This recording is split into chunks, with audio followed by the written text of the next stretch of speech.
que dice, usted no tiene nada que ver con los santos, ¿no? No está con ustedes, bueno. Pero en la religión católica veneran a un santo que se llama San Ramón Nonat. Justamente, ¿por qué? Porque él nació de una madre muerta. Fue la primera cesárea que se hizo, ¿no? En ese caso, y vivió. Después ya dice que hizo milagros, bueno, pero lo que fue es que la madre falleció y hicieron una cesárea, ¿no? Y cesárea, ¿saben por qué viene de ese término? ¿Y qué tenía que ver César? ¿Es el que cortó? También nació así. Claro, nació pues de la madre que estaba perimorte, ¿no? Pero son muertes que la diferencia de trauma es que si hay una paciente que está muy grave y es gestante, probablemente sus posibilidades de sobrevida de ella y del feto son mucho más bajas, ¿no? Pero esta muerte pues es una muerte violenta, ¿no? Es una muerte rápida, entonces claro, probablemente por ahí la recuperación es mayor. Vamos a hablar un poquito de trauma pediátrico y geriátrico.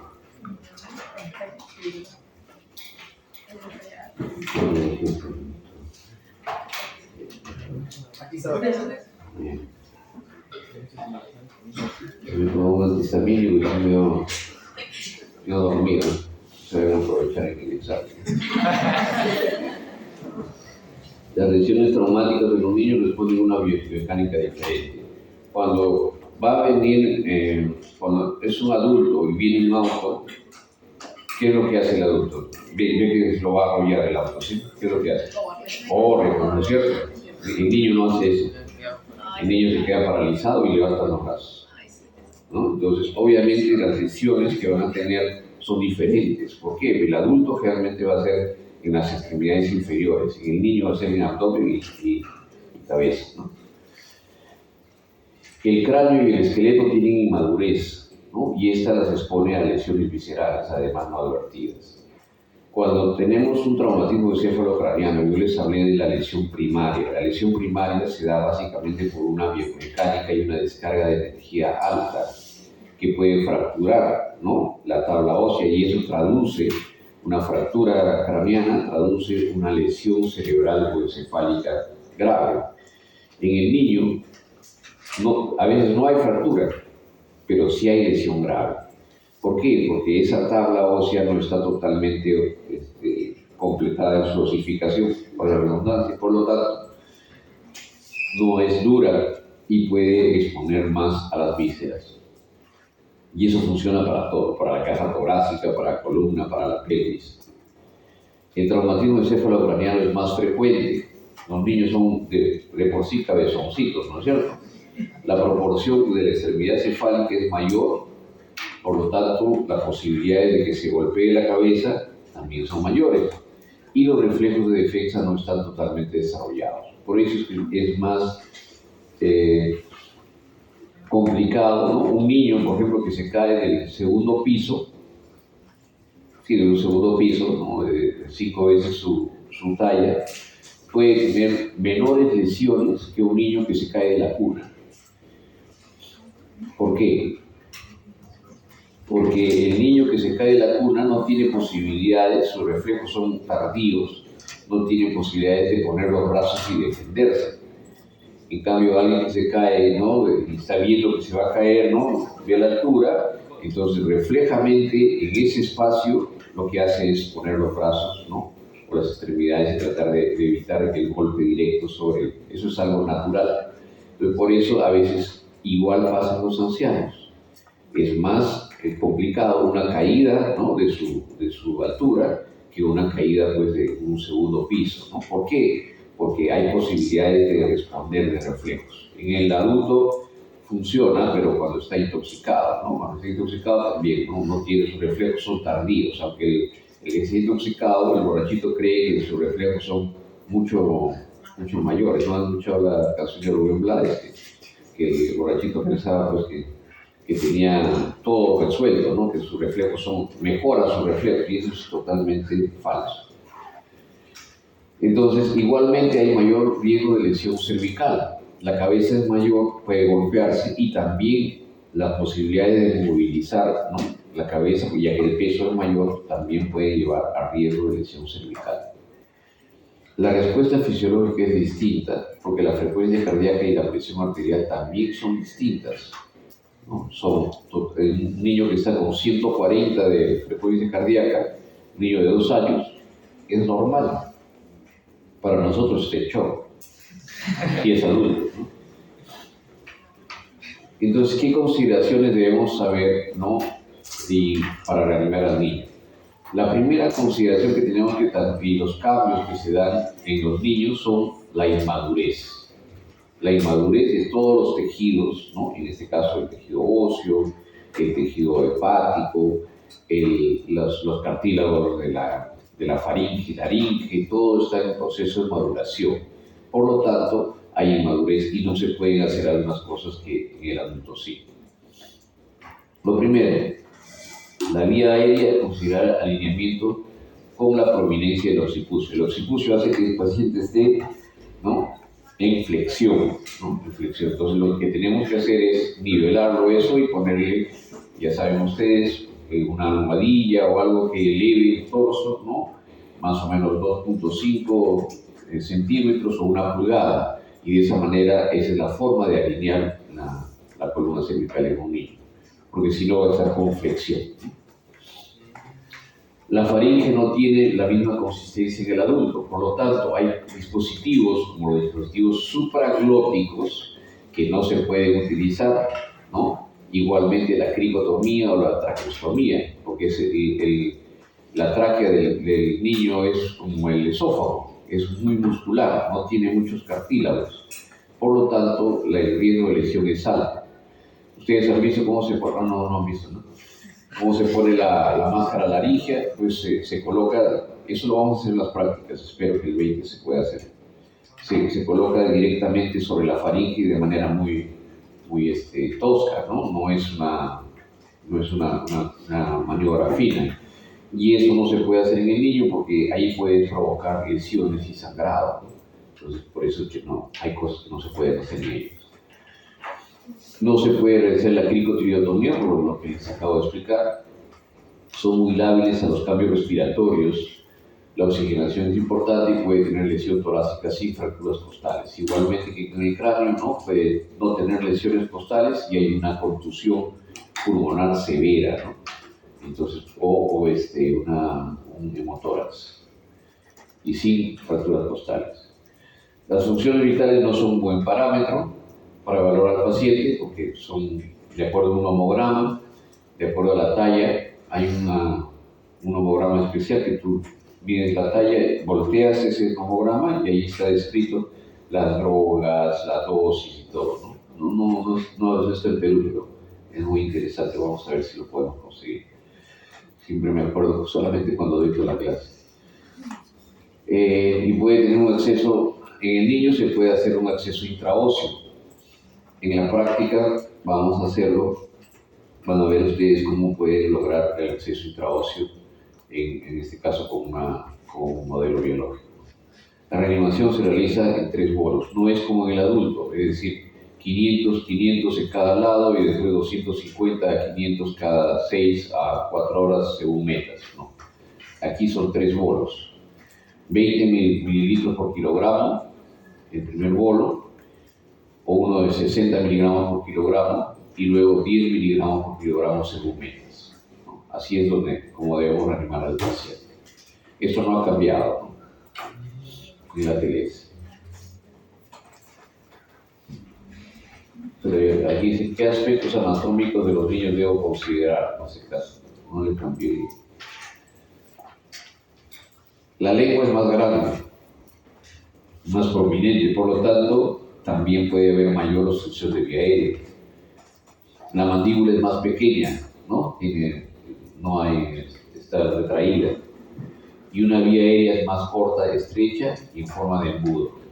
Por lo tanto, la vía aérea en este niño es difícil. No pueden hacer cricotireotomía, no le pueden poner supraglóticos, entonces tienen que hacer una intubación asistida Generalmente los tubos endotraqueales no tienen CAF porque pueden lesionar. Entonces son tubos que no tienen ese CAF o ese cojinete neumático, ¿no? Aquí está el occipucio, ¿no?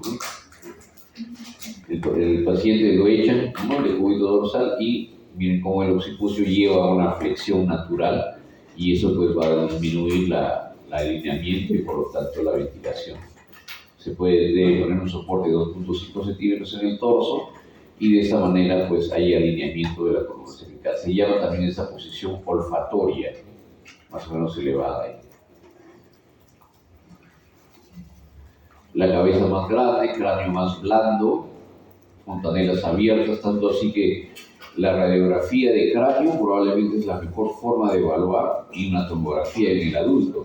En el niño ustedes pueden hacer una ecografía transfontanela, ¿no?, para poder ver si es que tiene sangrado. Los discos de crecimiento óseo y el esqueleto es cartilaginoso y flexible.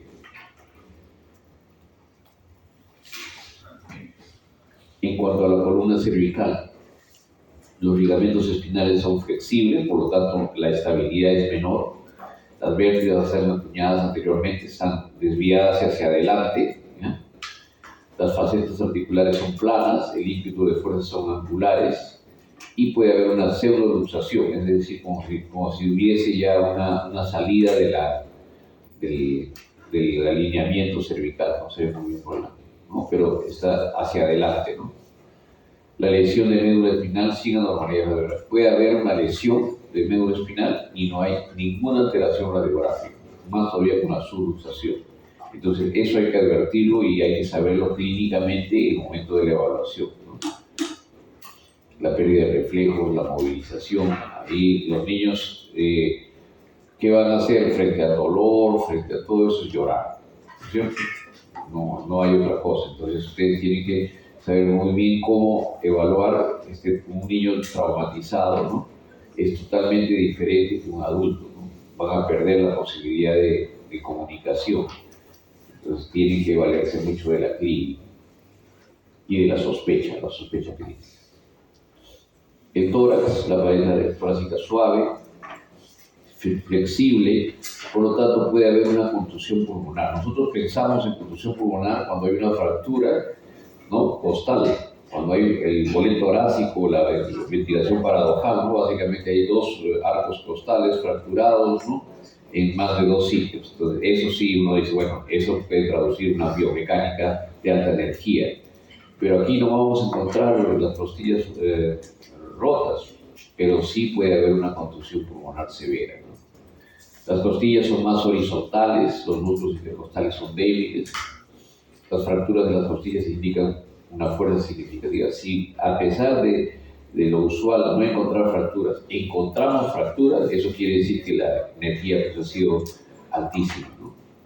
El neumotórax de tensión es más común debido a la movilidad del mediastino. ¿Qué sucede? Aquí se ve justo el neumotórax.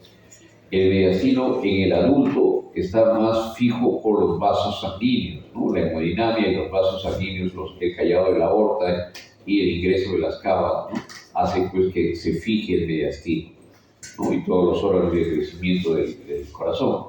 En el niño no, el mediastino es mucho más largo, por lo tanto no le ofrece resistencia al incremento de la presión por el neumotórax y rápidamente se desplaza. Al desplazarse va a hacer pues, que disminuye el gasto cardíaco de manera rápida, ¿no? Porque incrementa la presión aquí y el gasto cardíaco va a hacer que se comprima de alguna manera, pues la vena cava ya es sobre el diafragma, ¿no?, supradiafragmática, y eso lleva a un colapso, ¿no? Entonces es mucho más frecuente el neumotórax a tensión en los niños. El abdomen, la pared muscular es más blanda y delgada, el hígado y el vaso están por debajo del borde costal, eso también es importante.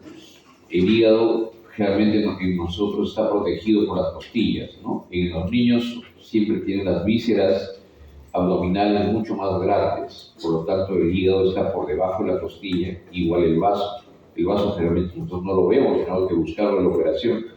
En el adulto, ¿no? En el niño, en cambio, sí puede estar por debajo incluso del borde costal. La vejiga es un órgano intraabdominal. En el adulto la vejiga es un órgano pélvico, pero en algunos niños, ¿no?, sobre todo niños pequeños, es un órgano intraabdominal. Por lo tanto, el riesgo de lesión también puede darse con un trauma abdominal. Hay que tenerlo eso en cuenta.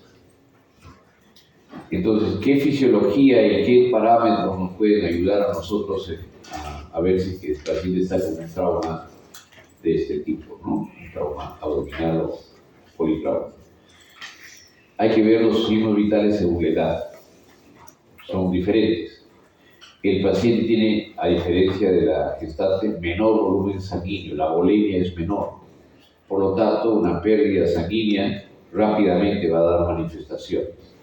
La capacidad residual funcional está disminuida, la respuesta compensatoria es vigorosa, los pacientes responden mucho, ¿no? O sea, a diferencia de la gestante o la geriátrica, vamos a ver, aquí hay una respuesta muy exagerada, ¿no?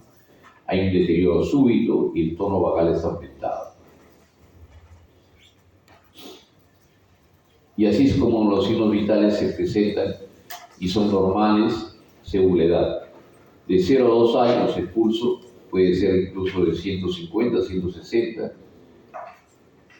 la presión arterial de 60, 70 y la frecuencia respiratoria de 40, 60. Eso es normal.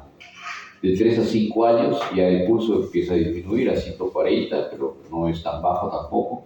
La presión arterial 75, ahora estamos hablando de las sistólicas, ¿no? Y la frecuencia respiratoria menor de 35. El gasto urinario también se va incrementando, ¿no? Se va reduciendo de acuerdo al peso. El pulso ya de 6 a 12 años, un niño mucho más grandecito, de 100 a 120, ya se acerca mucho a la del adulto. La presión arterial sistólica de 80 a 90, la respiratoria menor de 30 y el gasto urinario de 0.5 a 1.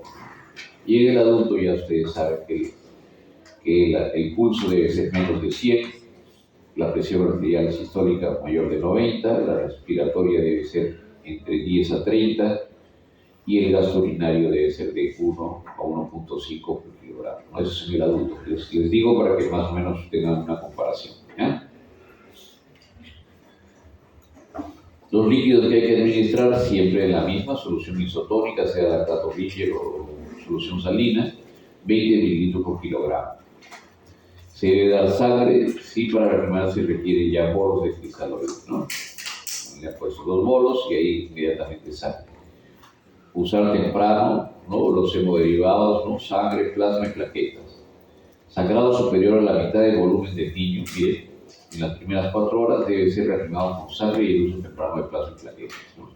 La reanimación de un paciente politraumatizado que sangra es con sangre, eso sí, ya no se olviden, ¿no? Eso es lo primero que tenemos que ver, y creo que ha cambiado, ¿no?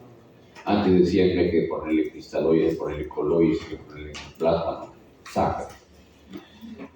La reanimación dice, la hipotensión permisiva es una opción para pacientes que tienen traumatismo encefalocraneal. El cerebro, perdón, el encéfalo, ¿no?, el trauma craneoencefálico, se comporta como un compartimento en el niño, no como en el adulto. Recuerden la teoría de Munro-Kelly, ¿no?, que sí era una caja inexpandible. En el niño no. Por lo tanto, también puede utilizarse hipotensión permisiva y sangrado no controlado, ¿no? Los líquidos de mantenimiento de la reanimación deben seguir otra regla, ¿no?, la regla 4-2-1 respecto a la administración. 4 mililitros por kilogramo los 10 primeros kilos, 2 mililitros por kilogramo los siguientes 10 kilos y 1 mililitro por kilogramo los otros 20 kilos, ¿no? Tómenle foto porque esto yo no me acuerdo jamás. Yo no soy pediatra porque había que hacer cálculos, que la calculadora, que además lloran y lloran, ¿no? Pero este sí les va a ayudar no solamente para lo que es trauma, sino para lo que es reanimación cuando los pacientes están con un shock hipovolémico, ¿no?, por deshidratación. Y ahora nos vamos al otro extremo, al trauma en el anciano.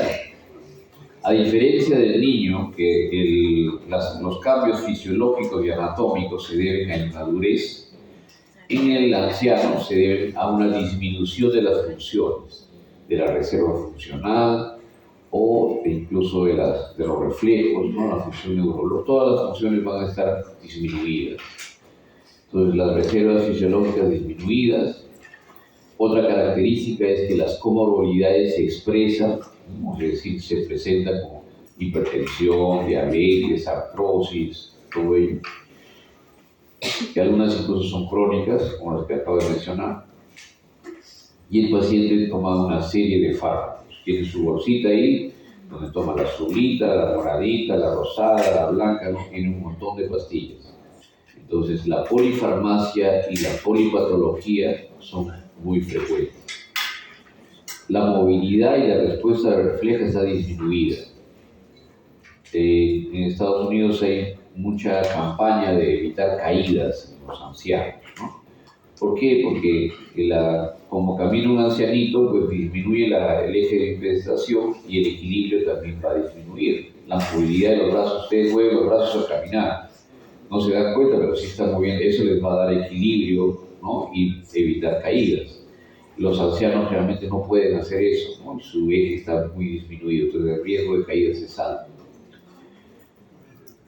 Eso hay que considerar en la biomecánica. Puede presentar signos de abandono y presencia de enfermedades no diagnosticadas. Esto sobre todo, enfermedades no diagnosticadas, ¿no? El paciente viene con nuestro sistema de salud que está tan eficiente, generalmente pues, no encuentra una cita para que le vean de la presión arterial o le haga un control después de 6 meses, ¿no? Sobre todo en salud. Entonces,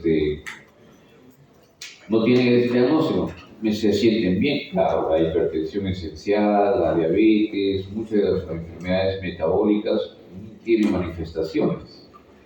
Gran parte no tiene manifestaciones, ¿no? Algunos de repente dolor de cabeza, toman su pastillita y ya está. Después llega el paciente y es hipertenso, es diabético, tiene hipotiroidismo, una serie de patologías que nadie les ha diagnosticado, ¿no? Entonces, sí, esto hay que tenerlo en cuenta, porque muchas veces es hipertenso el paciente y dice, no, pero su presión está normal. Y lo que sucede es que ha sangrado un montón, pero él era hipertenso, ¿no? ¿Cómo reanimamos al anciano? Y aquí van más o menos los cambios fisiológicos, ¿no? La vía aérea presenta dificultades porque el paciente generalmente puede tener prótesis dentarias, hay una escoliosis, ¿no? Natural y cifosis de la columna. Entonces es muy difícil pues hiperextenderlo o ponerlo en una posición que nos permita hacer la intubación. Y son edénicos, ¿no? Eso es una de las características de vía aérea difícil. Puede presentar afecciones torácicas crónicas, en el caso de B, o enfisema, como EPOC o EPID, ¿no? Con deterioro respiratorio y rápidamente necesitan los pacientes intubación endotraqueal, porque su reserva funcional pulmonar es muy pobre. Entonces, si la agotan, el paciente va a claudicar, ¿no? Entonces, rápidamente, por eso, muchas veces hay que llevarlo a tubo endotraqueal. El paciente puede ser hipertensos esenciales, con o sin tratamiento, lo que les decía, y algunos pueden utilizar beta bloqueadores. Los beta bloqueadores para el tratamiento de la hipertensión o algunos tipos de arritmias, ¿no? Va a disminuir la frecuencia cardíaca.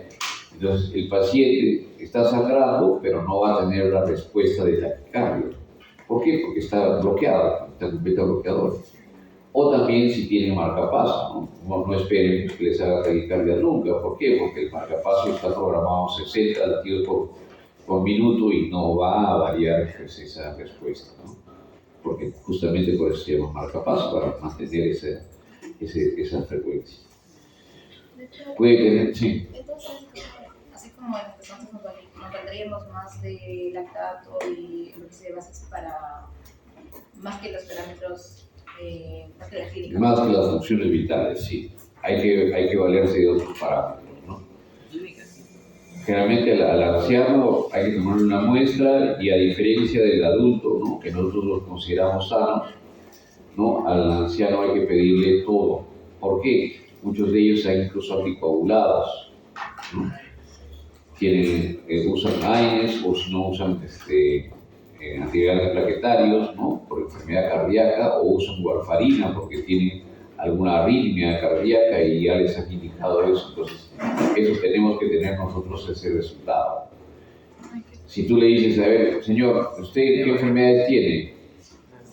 Bueno, te va a decir 2 de las que se acuerda, ¿no? Y probablemente muchas otras no. Entonces, ¿con quién vive? Y esa es la de siempre, ¿no? Viene el hijo molesto, ¿no? Te gritonea, te dice, atiende a mi papá, que para eso le paga el seguro, que te dicen de todo, pero cuando tú le preguntas qué pastillas toma, no sé. No conocen nada, ¿no? Entonces, hay que preguntarle no a los familiares quejumbrosos, sino a quien cuida al anciano, a quien vive con el anciano, ¿no? Ese le va a dar mejor información. Neurológica, aquí, ¿no? Igualmente puede tener insuficiencia coronaria cardíaca. Muchos de los pacientes, ¿no? Como son ancianitos, pues uno ve que caminan lentamente, prefieren usar el ascensor y todo eso. Pero los pacientes pueden tener oculta una insuficiencia cardíaca. Claro, nosotros no hacemos eso, y si vemos a alguno de sus compañeros, ¿no? Caminando sigilosamente o muy lentamente, es porque se está escapando de la clase, ¿no? O quiere que no me dé cuenta, o porque tiene una insuficiencia cardíaca. ¿No es cierto? Se demora en subir las escaleras, se agita, ¿no? Entonces uno se da cuenta. Pero en el anciano no. El anciano es casi un comportamiento habitual, ¿no? El que se fatigue, el que camine lento y todo eso. Entonces hay que tener advertido de que el paciente puede tener una insuficiencia cardíaca, ¿no? Un INHA 2, 3, y hay que estar diagnosticado. Neurológicamente puede tener deterioro de las funciones cerebrales y demencia senil. Lo primero que dicen el paciente, no, ese simple no colabora, doctor. No colabora. ¿Cómo va a colaborar si tiene un deterioro mental? No piden ustedes que un anciano les va a responder como sus compañeros, ¿no? Entonces hay un deterioro natural y uno tiene que tener la paciencia necesaria para lograr comunicarse al nivel del paciente, ¿no? Con todo el deterioro cognitivo que pueda tener. Claro, hay ancianos que, eso sí, están totalmente lúcidos, ¿no? Y saben muchísimo, incluso te pueden enseñar, pero hay otros que no, culturalmente, socialmente, o el aislamiento hace pues que no se expresen. Síndromes extrapiramidales, ¿no? Sin llegar a ser Parkinson, hay un deterioro natural, ¿no? Entonces tienen disartria, tienen afasia de comprensión, afasia de expresión. Entonces es muy difícil pues hacer una evaluación neurológica y tomarlo como, claro, sí que lo van a situar al paciente, ¿no? Lo que pasa es que tiene un deterioro cognitivo. Entonces, eso tenemos que tenerlo en cuenta, ¿ya? Consideraciones especiales. Cambios anatómicos y fisiológicos relacionados con la edad, comorbilidades y enfermedades previas, medicaciones, importantísimo, detectar evidencia de que indique maltrato del adulto mayor. Ahora vamos a ver algo de lo que es el maltrato. Entonces, ¿qué es lo que pasa en el paciente? Anatómica y funcionalmente. La talla se reduce, la masa encefálica disminuye, la percepción de profundidad, discriminar colores, respuesta pupilar, todo eso disminuye, o sea, la parte sensorial disminuye. La capacidad vital respiratoria también, la función renal está disminuida. Hay pérdida de la altura, como les decía, alteración del flujo sanguíneo en extremidades inferiores, hay disminución del flujo sanguíneo a ese nivel. Generalmente puede tener algunas alteraciones vasculares también. Degeneración de las articulaciones, disminuye el agua corporal total y el daño nervioso por la neuropatía periférica que puede estar sin necesidad de enfermedades como diabetes o insuficiencia vascular periférica. Puede tener apoplejía, muchas veces secuela de DCB, hipoacusia, sentidos del olfato y disminuidos, menor producción de saliva, actividad encefálica disminuida, volumen latido y frecuencia cardíaca disminuidos. Puede haber hipertensión arterial, enfermedad renal, las secreciones gástricas también están disminuidas, el número de células corporales disminuye, elasticidad de la piel, muchas veces hay lesiones que nosotros no nos lesionamos, pero ellos sí tienen la piel muy frágil, adelgazamiento de la epidermis y la grasa corporal también se disminuye 15 a 30%. Entonces todo esto es por deterioro. Yo siempre les digo, para que tengan una idea de cómo están los órganos, me dicen, bueno, yo trabajo en la unidad de falla, dicen, bueno, es intestino, pero hay que darle de comer, hay que hacerlo que funcione ya. ¿Cuántos años tiene el paciente? 83 años. ¿Ya? ¿Cuántos años tiene su intestino? 83 años. Es un intestino que nunca se ha cambiado, o sea, no es un repuesto, ¿no? No es que sea que ya se cambió, se agotó, vamos a ponerle otro intestino. No, nuestros órganos tienen la misma edad que nosotros. Así que como nos conservemos nosotros, los órganos también se van a conservar. Entonces no es lo mismo un intestino de 83 años que un intestino de 20 años.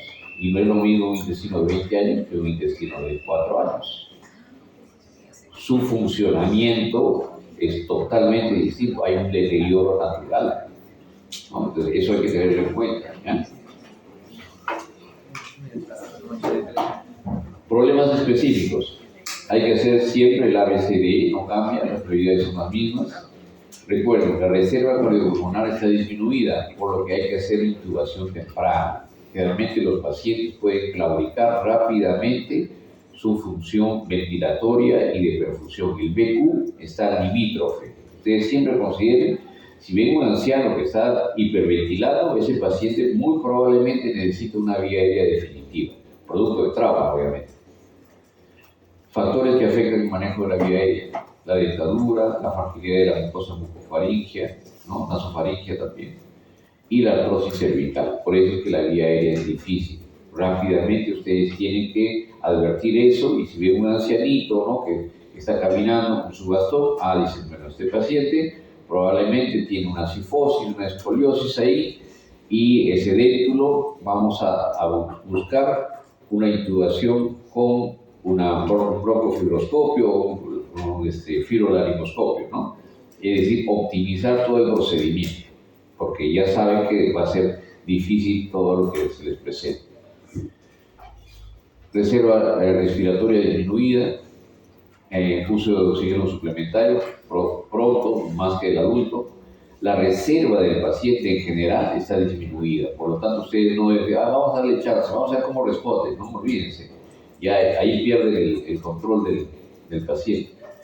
Pueden tener poca tolerancia al trauma de tórax, y los traumas torácicos menores, ¿no?, pueden tener afecciones graves, ¿no? ¿Por qué? Porque ya hay un deterioro, pues, sobre todo la parte ventilatoria. Y la parte circulatoria, la función cardiovascular disminuida, hay que administrar cuidadosamente los líquidos. Aquí sí corresponde, si es que tenemos un paciente crítico, anciano, ponerle un catéter venoso central. No le puede pasar mucho volumen, porque si no, su corazón no va a corresponder adecuadamente, lo van a llevar a insuficiencia cardíaca, se va a edematizar, puede llevar edema de pulmón. ¿Por qué? Porque los volúmenes tienen que ser muy controlados, ¿no? Entonces hay que ver la presión arterial aumentada, la presión cardíaca disminuida, pérdida de la función renal con la edad, ¿no? Nosotros a veces nos pasaba gran cantidad de volumen, y pues sí, el flujo plasmático hace que se depure y no pasa nada, pero los ancianos generalmente tienen. Por eso es que cuando hacen ustedes la depuración de creatinina, uno de los factores es la edad, ¿no es cierto? 140 menos la edad, ¿no? Eso les está indicando que el deterioro de la función renal es según la edad. Ver si usa anticoagulantes y otros medicamentos, fármacos, y si tiene arritmias y el efecto de las catecolaminas. Algunos problemas específicos neurológicos: hematomas subdurales agudos y crónicos. Los ancianos pueden desarrollar esto después de una semana o 10 días. El paciente viene con trastorno del sensorio o viene con trastornos de conducta, y dice, no, ya está loquito, ¿no? Y tiene un hematoma inmenso, ¿no?, porque no se ha dado cuenta de que ha tenido un traumatismo, ¿no? A veces una caída, ¿no?, se golpea, el ancianito no les dice nada y desarrolla su hematoma subdural. Eso es lo clásico en los ancianos. Alteraciones del estado de conciencia, por atrofia cerebral, hipoperfusión y medicamentos, osteoartrosis de la columna que puede llevar a lesiones medulares y vertebrales, ¿no? Y vamos a hablar un poco del abuso del niño y el anciano. ¿Cómo nosotros advertimos de que el niño o el anciano pueda tener un abuso por los cuidadores, incluso por los mismos familiares? Es lo dramático. Observar las condiciones de higiene y nutrición. Si es un niño desnutrido, desasiado, entonces, o igual en un anciano, hay que advertir que eso demuestra descuido. Si ves al anciano todo pelucón, ¿no? Sin higiene, destrajeado, ¿no? Todo sucio. No, es ancianito, a él le gusta usar eso. No. Eso es descuido, ¿no? Traduce un descuido. Tratar de realizar evaluación sin la presencia de la persona que lo trae. Como les decía, a veces vienen los familiares y te gritonean, te dicen de todo, y algunos de ellos tratan de compensar esa falta de cercanía o atención a su familiar con la agresividad, ¿no? O sea, los que son más agresivos son los que están más desconectados de sus familiares, porque no conocen y no han sufrido pues, todo lo que tienen que hacer para cuidarlos, ¿no? Buscar lesiones no relacionadas con la biomecánica del trauma. Por ejemplo, si un niñito tiene una fractura de fémur, llama la atención, ¿no? Por más que esté manejando bicicleta, así no se va a fracturar. O la otra es indagar sobre las lesiones similares o eventos similares. Fracturas del antebrazo. El año pasado también tuve una fractura del antebrazo y en el mismo lugar. Entonces ya ustedes dicen, bueno, algo está pasando, ¿no? No es como... O un niño que tiene pues heridas, ¿no? En el cuero cabelludo, una vez, 2 veces, 3 veces. No, es muy inquieto, es muy travieso, ¿no? Puede estar ocultando una conducta de estas, ¿no? Agresivas o de abuso. Si hay una fuerte sospecha de abuso, alertar a las autoridades y hospitalizar al paciente para evaluación psicológica y social. Bien. ¿Nos pasamos un ratito? Sí, porque ya los veo medio agotados.